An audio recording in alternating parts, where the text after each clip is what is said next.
it intersects between gender-based violence and women's rights. I don't think that there's an easy solve. And, with my community development partners, we've had these conversations many times where we will chat, talk about the issue ad nauseum, and even things like the legal clinics, for example. Yes, we've got these legal clinics that women can go to and get free legal advice. However, how does that advice change her lived reality if she doesn't have the economic resources or financial resources to leave her situation? Many, as I say, many of these women find themselves back in the same community, maybe even back with the same perpetrator for survival. So we need to move the conversation forward.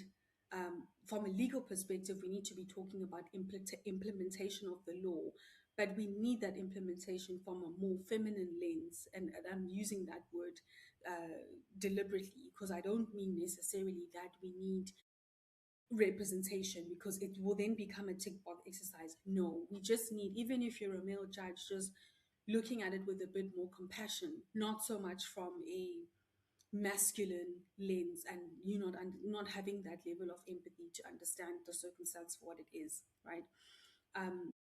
So we need more of that.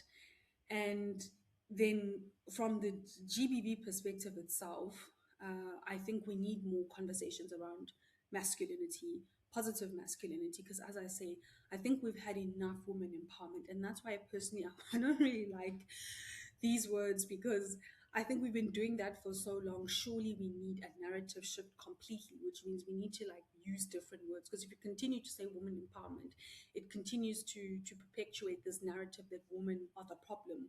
And I don't think that's true. Like, I'm sorry, Eve didn't create all the problems. As much as we've been indoctrinated to think so, it's not true.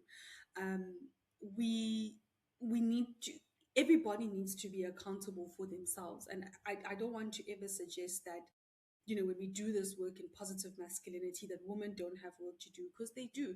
And believe it or not, there are even men who are victims of gender-based violence. And it's probably not spoken about enough, because, there's sensitivity around the masculine and him being seen in that way, but it's true. So I don't think that it's necessarily one having dominant power over the other, but as I say, it's just within us all. We've got that balance between masculine and feminine energy, and it's us having that harmonious balance overall within self, and then society will then be able to recalibrate a bit better.